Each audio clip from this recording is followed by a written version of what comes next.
عزیز طلبہ، میرا آج کا لیکچر سید ضمیر جعفری کی تخلیق کردہ نظم مسدس بدحالی پر مبنی ہے۔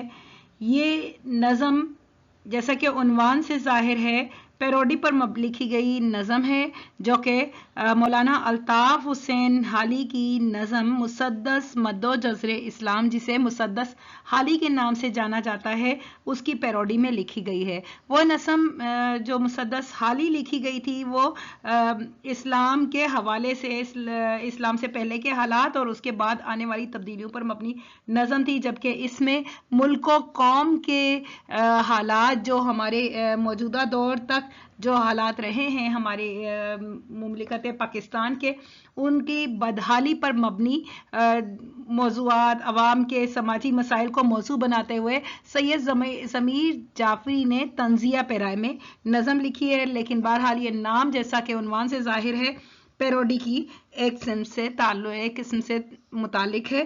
تو ہم پہلے سید ضمیر جعفری کے بارے میں مختصر ان کے حالات زندگی اور ان کے طرز کلام کا جائزہ لیتے ہیں اور اس کے بعد نظم پر بات کریں گے۔ سید ضمیر جعفری ان کا عرصہ حیات 1916 سے 1999 تک کے سالوں پر مبنی ہے۔ اردو کے ممتاز مزاح نگار اور شاعر ہیں، بیک وقت فوجی بھی تھے، صحافی بھی تھے اور شاعر بھی۔ ان کے کئی ملی نغمے اب بھی کانوں میں رس گھولتے ہیں۔ زمانہ طالب علمی سے ہی انہیں لکھنے کا شوق تھا۔ لاہور سے انہوں نے صحافت کے ذریعے عملی زندگی کا آغاز کیا۔ چراغ حسن حسرت کا رسالہ شیرازہ کے مدیر بھی رہے۔ سرکاری ملازمت کے بعد وہ فوج کے شعبہ تعلقات عامہ سے بھی وابستہ ہوئے اور اکادمی ادبیات پاکستان سے بھی وابستہ رہے اور اخبارات کے لیے اور پی ٹی وی کے لیے بھی انہوں نے خدمات انجام دی۔ اب ان کے طرز کلام پر بات کریں گے، لیکن اس سے پہلے ان کی ادبی حیثیت۔ اردو ادب میں ایسے شاعر بہت کم ہیں جن کا سارا کلام طنز و مزاح پر مبنی ہے۔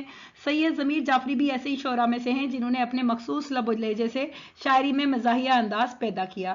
جہاں تک بات کی جائے ان کے طرز کلام کی، تو سب سے پہلے ان کی بیان کی سادگی ان کو قبولیت عام دلانے کا باعث بنی۔ ان کی نظموں میں سادہ اور آسان الفاظ کا استعمال جا بجا ملتا ہے۔ معاشرے کی ناہمواریوں کو طنز و مزاح کے پیرائے میں وہ بڑی خوبی سے بیان کرتے ہیں۔ موضوعات کی رنگا رنگی ان کی شاعرانہ عظمت کو دو چند کر دیتی ہے۔ ملکی بد انتظامی پر مزاحیہ الفاظ کا سہارا لے کر اعلیٰ افسران اور حکمرانوں پر زوردار گرفت بھی کرتے ہیں اور انہوں نے اصلاح کی بھی کوشش کی ہے۔ ان کے ذو معنی انداز میں بلند ادبی معیار موجود ہے۔ گویا باوقار انداز میں طنز و مزاح کے پیرائے میں سماجی مسائل پر وہ گہری چوٹ کر جاتے ہیں۔ ان کے کلام میں سچائی اور حقیقت کی ترجمانی، کہا جائے حقائق کی ترجمانی، واضح انداز میں نظر آتی ہے۔ سماجی حقائق کو روزمرہ زندگی سے مثالوں کے ذریعے اپنے کلام میں جا بجا بیان کرتے ہیں۔ ملکی حالات سے دلچسپی کی بنا پر طنز و مزاح کے پیرائے میں اصلاح کا کام بھی انجام دیتے نظر آتے ہیں۔ تو ہم کہہ سکتے ہیں کہ اردو مزاحیہ شاعری میں سید ضمیر جعفری موجودہ دور کے ممتاز معروف شاعر شمار کیے جاتے ہیں۔ اب ان کی نظم مسدس بدحالی، جس کا پہلا بند: یہ معنی بشر دیوتا بھی نہیں ہے، یہ جینا نری ایک سزا بھی نہیں ہے، فراغت شے ناروا بھی نہیں ہے، حیات بشر دیر پا بھی نہیں ہے، مگر دین و ملت کا احساس کچھ تو، غریبوں کی ذلت کا احساس کچھ تو۔ اس نظم میں شاعر نے اپنے ملکی حالات کو عوام الناس کے حوالے سے بیان کیا ہے، اور بالخصوص جب نظم کی بات کی جائے بدحالی کی، عوام کی بدحالی کی، تو بات ہوگی مہنگائی کے ناسور کی۔ مہنگائی کے ناسور کا ذکر کرتے ہوئے شاعر بیان کرتے ہیں کہ یہ مانا کہ انسان بشری تقاضے رکھتا ہے، وہ دیوتا نہیں ہے بلکہ خطا کا ایک ایسا پتلا ہے جس سے خطائیں سرزد ہوتی ہیں، تو انسان کو اسی لیے خطا کا پتلا کہا گیا۔ لیکن اس کا یہ ہرگز مطلب نہیں ہے کہ اس کے تمام کبیرہ صغیرہ گناہوں کی سزا دوسروں کو دی جائے، اس کی غلطی کو دوسروں کے لیے امتحان بنا دیا جائے۔ حکمران ہو یا امیر طبقہ، سب اپنے فرائض کو سمجھیں، اپنی جو ان پر ذمہ داریاں عائد کی گئی ہیں تو ان کو وہ بھرپور طریقے سے ادا کریں، اپنے فرصت کے وقت کو کسی ضرورت مند کی بھلائی میں صرف کریں، فرصت بری چیز نہیں ہے، لیکن صرف اس وقت تک جب تک کے لیے وہ محض کچھ وقت کے لیے ہو۔ انسان کی زندگی آزمائش ہے، اسے یہ پتا ہونا چاہیے وہ اچھے برے وقت سے بھی گزرتا ہے، دکھ سکھ کی چھاؤں بھی ہے، لیکن یہ یاد رہنا چاہیے کہ انسان خوشی کے لیے کچھ وقت تو سکون سے گزار سکتا ہے، لیکن یہ نہیں کہ اپنی پوری زندگی کو وہ فرصت میں گزار دے۔ انسانی زندگی ایک پانی کے بلبلے کی طرح ہے جس کی مدت کا کسی کو بھی اندازہ نہیں، اس لیے بہتر ہے کہ ہم اپنا مقصد تخلیق سمجھیں، غریب کا احساس کریں، دین و ملت کا سوچیں، کیونکہ یہ زندگی آسان نہیں، تو ہم دوسروں کی تکلیف کا احساس کریں، اپنی قوم کا احساس کریں، تاکہ اپنی زندگی کو ہم کارآمد بنا کر اللہ کے حضور سرخرو ہو سکے کہ اللہ نے ہمیں جس مقام جس مرتبے سے نوازا ہے، ہم نے کسی قدر اس کا حق ادا کرنے کی کوشش کی ہے۔ نظم کا اگلا بند: جو بینا ہو تو رہنمائی کرو تم، جو دانا ہو عقدہ کشائی کرو تم، غنی ہو تو حاجت روائی کرو تم، بڑائی یہی ہے بھلائی کرو تم، بڑے شوق سے اپنے جلسے مناؤ، امیروں غریبوں کے بھی کام آؤ۔ شاعر حضرت انسان کو مخاطب کرتے ہوئے بیان کرتے ہیں کہ لوگوں کو چاہیے کہ وہ اپنی قوتوں اور حسیات کو اپنی تمام تر جو ان کی تخلیقات ہیں ان کا استعمال فلاح و بہبود کی خاطر کریں، انسانی فلاح کے لیے کریں۔ اگر تم دور اندیشی کا ہنر رکھتے ہو تو تمہیں چاہیے کہ تم دوسروں کی رہنمائی کرو۔ یہاں بینا سے مراد دیدہ بینا سے ہے کہ تم دور کی نظر رکھتے ہو، دیکھنے کی قوت رکھتے ہو، تو لوگوں کی رہنمائی کرو، انہیں آئندہ آنے والے حالات سے آگاہ کرو۔ اگر تم عقل رکھتے ہو، دانا مطلب عقل رکھتے ہو، تو تم دوسروں کی مشکلوں کو آسان کرنے کی کوشش کرو۔ اگر تمہارے پاس دولت ہے تو تم دوسروں کی ضروریات کو پورا کرو۔ انسان کی بڑائی اسی میں ہے کہ وہ دوسروں کے ساتھ بھلائی کا رویہ اختیار کرے، اور اسی حوالے سے مزید کہا گیا ہے کہ چاہے وہ اپنی عزت شہرت کے لیے جتنے جلسے جلوس نکالے، لیکن کچھ اتنا خیال رکھے کہ اپنی امارت کے برتری میں، اس کی بڑائی میں، اس کے غرور میں غریبوں کو نہ بھولے، غریبوں کے لیے بھی کچھ فلاح و بہبود کے کام انجام دے۔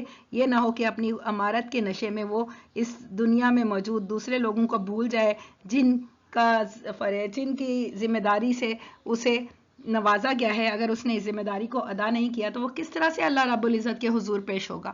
اس حوالے سے انسان کو اپنی ذمہ داری کا احساس کرنے کی ضرورت ہے۔ نظم کا تیسرا بند: تمنا کہ ہر شے کی تجدید کیجیے، تمنا کہ زروں کو خورشید کیجیے، عمل سے نہ جذبے کی تائید کیجیے، بیان دیجیے اور تردید کیجیے، طلب یہ کہ دنیا میں اونچی ہو نیشن، عمل یہ کہ جلسے میں ایک ریزولوشن۔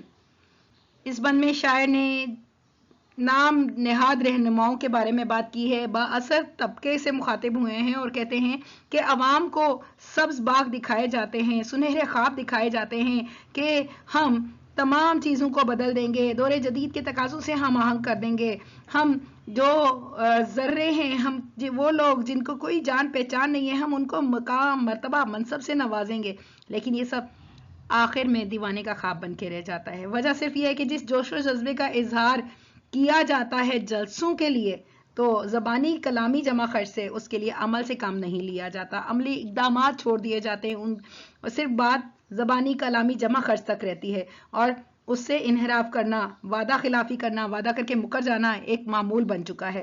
عوام کے لیے یہ بھی بیان کیا جاتا ہے کہ ہم چاہتے ہیں کہ ہماری قوم کا نام پوری دنیا میں مشہور ہو، ہماری قوم کو پوری دنیا میں سنہرے الفاظ میں یاد رکھا جائے، لیکن یہ ساری صرف زبانی جمع خرچ سے زیادہ اس کا کوئی اور تعلق نہیں بنتا، کیونکہ اس کا انجام صرف ایک قرارداد کی صورت میں نکلتا ہے جس پر عمل نہیں کیا جاتا۔ یعنی ہم صرف باتوں کے دھنی بن چکے ہیں، جذبے اور عمل سے ہم نے اپنے آپ کو بالکل غلط ثابت کرنا اپنا وتیرہ بنا لیا ہے۔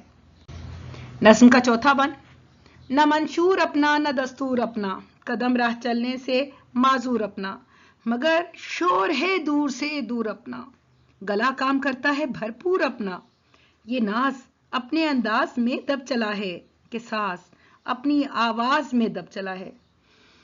شاعر کا کہنا ہے کہ ہم ایک ایسے ملک میں رہتے ہیں جہاں رہنما کوئی بنیادی اصول نہیں رکھتے، وہ کوئی آئین نہیں رکھتے، نظریہ ضرورت ہے جسے استعمال کرتے ہوئے آئین میں تبدیلی کرنا وہ ایک معمولی سی بات سمجھا جاتا ہے، اور اسی سے پتہ چلتا ہے ہم کس قدر با اصول ہیں، ہم کس قدر با ضمیر ہیں۔ یہی وجہ ہے کہ آج ہمارا ملک ترقی کی منزل سے کوسوں دور ہے۔